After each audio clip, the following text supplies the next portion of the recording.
आप एक व्यापारी है और कोरोना की वजह से अभी जो देश की आर्थिक व्यवस्था चल रही है उसकी वजह से अगर आपका व्यापार अच्छे से नहीं चल पा रहा था, आपकी कमर थोड़ी सी झुकी हुई थी, आप इंतजार कर रहे थे कि सरकार कुछ ऐसा नोटिफिकेशन लेके आएगी जिससे आपको कुछ रिलैक्सेशन मिलेगा दोस्तों, तो ऐसा कुछ नहीं हुआ है। इवन रिलैक्सेशन लाने के बजाय आपकी झुकी हुई कमर पे सरकार ने एक बहुत बड़ा हथौड़ा मार दिया दोस्तों, ताकि आप उठने में असमर्थ ही हो जाओ। जी हाँ दोस्तों, मैं ऐसा क्यों बोल रहा हूँ इसके लिए आप वीडियो के एंड तक बने रहिएगा। आज हम बहुत ही इंपॉर्टेंट नोटिफिकेशन डिस्कस करने वाला है जो कल रात को आया था। जब आप सो रहे थे, चैन की नींद सोना चाह रहे थे, उस समय सरकार ने यह नोटिफिकेशन जारी किया है। क्या है यह नोटिफिकेशन दोस्तों, और वीडियो के एंड में हम ये भी डिस्कस करेंगे कि आगे आने वाले टाइम में और ऐसे क्या नोटिफिकेशन आ सकते हैं, आपको क्या पहले से ही तैयारी करनी पड़ सकती है दोस्तों। तो जो नोटिफिकेशन आया है, नोटिफिकेशन नंबर 94/2020 डेटेड 22 दिसंबर 2020। ऑल दो इस नोटिफिकेशन में बहुत सारे रूल्स में चेंजेस किए हैं, कम से कम 8 से 10 रूल में सरकार ने चेंज किए हैं, लेकिन हम बात करेंगे एक पर्टिकुलर नया रूल 86B के बारे में। इसमें क्या कहता है ये रूल 86B दोस्तों? ये रूल ये बोलता है, आपके अधिकार को छीनता है। ये बोलता है कि अगर आपके पास आईटीसी पड़ा है, लेजिटिमेट आईटीसी है, आप उसको यूज करने के पूरे अधिकारी हो, तो भी हो सकता है कुछ परसेंट तक आप उसको यूज नहीं कर पाओ और सरकार को आपको आपकी जेब से एक्स्ट्रा पैसा देना पड़े। जी हाँ, तो दोस्तों ये रूल ये बोलता है कि अगर किसी महीने में आपकी जो सेल है वो 50 लाख से ज्यादा है, इस सेल में ये काउंट नहीं करेंगे। आपकी एग्जाम सप्लाई आपने कुछ करी है तो, आपने कुछ जीरो रेटेड सप्लाई करी है तो एग्जाम सप्लाई को हटा दो, जीरो रेटेड सप्लाई को हटा दो। उसके बाद अगर आपकी सेल 50 लाख से ज्यादा है दोस्तों, उस केस में क्या होगा, तो अगर आपकी 50 लाख से सेल ज्यादा है, आप जब आपका आईटीसी यूज करने जाओगे आपकी आउटवर्ड टैक्स लायबिलिटी के अगेंस्ट, तो जितनी आपकी आउटवर्ड टैक्स लायबिलिटी बन रही है उसका 99% तक ही आप आपका आईटीसी यूज कर पाओगे। फॉर एग्जांपल, आपका मान लो 50 लाख से ऊपर का ज्यादा टर्नओवर था, आपकी टैक्स लायबिलिटी 1 लाख रुपए बन रही है और आपके पास इनपुट पड़ा है 1 लाख से भी ज्यादा का, आपके पास 1.5 लाख का इनपुट पड़ा है, बट गवर्नमेंट बोल रही है कि आप 1 लाख का जो आपकी टैक्स लायबिलिटी बन रही है 1 लाख रुपए, उसका 99% ही आप इनपुट यूटिलाइज कर सकते हो। मतलब आप 99,000 ही इनपुट यूटिलाइज कर सकते हो, जबकि आपके पास इनपुट कितना पड़ा है 1.5 लाख रुपए, बट आप यूज कितना कर सकते हो, केवल और केवल 99,000। आपकी लायबिलिटी थी 1 लाख, तो आप पूरा 1 लाख यूज कर सकते थे अगर ये रूल नहीं आता तो, बट अभी आप यूज कर सकते हो केवल और केवल 99,000। बैलेंस जो बच गया 1,000 रुपए, वो आपको सरकार को कैश में देना पड़ेगा, आपके बैंक अकाउंट से वो पैसा कटेगा, आपको आपके बैंक अकाउंट से पैसा देना पड़ेगा। आप सोच रहे होंगे कि मेरे पास ऑलरेडी एक्स्ट्रा 50,000 की इनपुट पड़ी है, मैं ये 1,000 रुपए कैश में क्यों दूं, क्या मुझे उसका कोई रिफंड मिलेगा? कि नहीं, आपको कोई रिफंड नहीं मिलने वाला है उस 1,000 का, वो गया आपके बैंक से। जी हाँ, वो आपके बैंक से जा चुका है, भूल जाइए, उसका आपको किसी भी तरीके का कोई भी रिफंड नहीं मिलने वाला है। ये क्या प्रोविजन आया है, इसके पीछे क्या लॉजिक है, अभी तक सरकार ने कोई लॉजिक नहीं दिया है। मुझे तो इस प्रोविजन का कोई भी सेंस नहीं लगता है। अगर आपको इस प्रोविजन में कोई औचित्य लगता है तो आप कमेंट बॉक्स में मेरे साथ जरूर शेयर करें दोस्तों।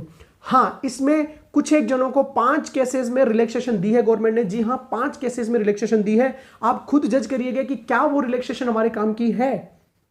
गवर्नमेंट जब इस प्रोविजन को मार्केटाइज करेगी, एडवर्टीजमेंट करेगी, ये बताना चाहेगी कि ये प्रोविजन क्यों अच्छा है, उसमें ये 5 जो रिलैक्सेशन दिए वो जरूर सरकार बताएगी अपनी नोटिफिकेशन को सही साबित करने के लिए। तो पहला दिया है रिलैक्सेशन कि अगर आपने पिछले 2 फाइनेंशियल ईयर में आपने इनकम टैक्स का पेमेंट किया है 1 लाख से ज्यादा का इन ईच फाइनेंशियल ईयर, तो आपके ऊपर ये प्रोविजन एप्लीकेबल नहीं है, आप पूरा का पूरा इनपुट यूज कर सकते हो। तो भाई क्या कोई गारंटी है कि हर एक इंसान जिसका 50 लाख से ऊपर अगर टर्नओवर है तो वो 1 लाख रुपए इनकम टैक्स उसने दिया हो? तो मुझे तो नहीं लगता कि ये रिलैक्सेशन किसी भी तरीके से छोटे व्यापारी के तो काम आने वाली है। दूसरा, इसमें आपको डाउट हो सकता है कि अगर पार्टनरशिप फर्म है तो इवन पार्टनरशिप फर्म के केस में पार्टनर्स का टैक्स भी देखा जा सकता है, एचयूएफ के केस में कर्ता का टैक्स देखा जा सकता है कि क्या कर्ता ने पिछले 2 सालों में टैक्स का पेमेंट किया है 1 लाख से ज्यादा। पहली रिलैक्सेशन तो थी ये। आगे की रिलैक्सेशन है कि आपने अगर प्रीवियस फाइनेंशियल ईयर में जीरो रेटेड सप्लाई के तहत, आपने प्रीवियस फाइनेंशियल ईयर में zero rated supply without payment of tax के तहत जीएसटी में रिफंड लिया है 1 लाख से ज्यादा का। तीसरा रिलैक्सेशन है, आपने इन्वर्टेड ड्यूटी स्ट्रक्चर में 1 लाख से ज्यादा का रिफंड लिया है पिछले फाइनेंशियल ईयर में, तो पहला तो था इनकम टैक्स, आपने 2 सालों में 1 लाख से ज्यादा का पे किया है। दूसरा और तीसरा था जीएसटी का रिफंड, पहला zero rated supply without payment of tax, दूसरा inverted duty structure, last financial year में आपने 1 लाख से ज्यादा का रिफंड क्लेम किया है। ये थे 3 रिलैक्सेशन। अब चौथा रिलैक्सेशन है जो थोड़ा आपको इंटरेस्टिंग लग सकता है, लेकिन उसमें आपके लिए मंथली वर्किंग बढ़ गई है। आपको मंथली एक रिकंसिलिएशन स्टेटमेंट बनाना पड़ेगा, जो आपको डेफिनेटली एक बर्डन लगने वाला है कि हर महीने कौन ये रिकंसिलिएशन बनाए। तो चौथी कंडीशन ये है कि जिस महीने में आप ये 50 लाख से ज्यादा की आपकी सेल हो रही है, उस महीने के पहले तक, उसके जस्ट लास्ट मंथ तक आप ऑलरेडी 1%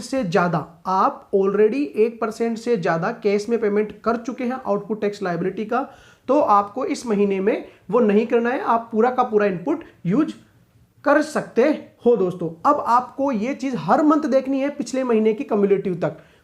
एग्जाम्पल मैं आपको देता हूं, जनवरी की आप रिटर्न भरने जा रहे हो आपकी 3B, आपको ये देखना है दिसंबर की जो आपने रिटर्न भरी है 3B, दिसंबर की रिटर्न भरने तक अप्रैल 2020 से लेके दिसंबर 2020 तक आपने जो रिटर्न्स भरी है उनका आपको टोटल लगाना है। कितना आपने कैश के थ्रू पेमेंट किया है वो आपको निकालना है।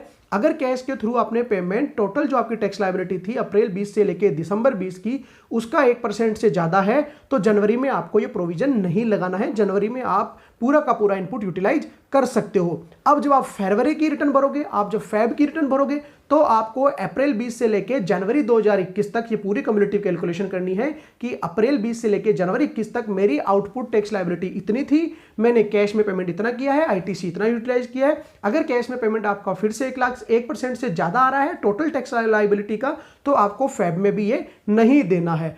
हो सकता है ये रिकंसिलिएशन करने के बाद आपको नहीं देना पड़े, बट फिर भी आपके ऊपर एक एक्स्ट्रा बर्डन आ गया कि आपको ये रिकंसिलिएशन करना पड़ेगा ही पड़ेगा। हर महीने आपको ये रिकंसिलिएशन करना पड़ेगा जिस महीने में आपकी सेल 50 लाख से ज्यादा की गई है। तो या तो दोस्तों आप टैक्स बचा, एक बार तो आपकी जेब से पैसा जाना ही जाना है दोस्तों, पहली चीज।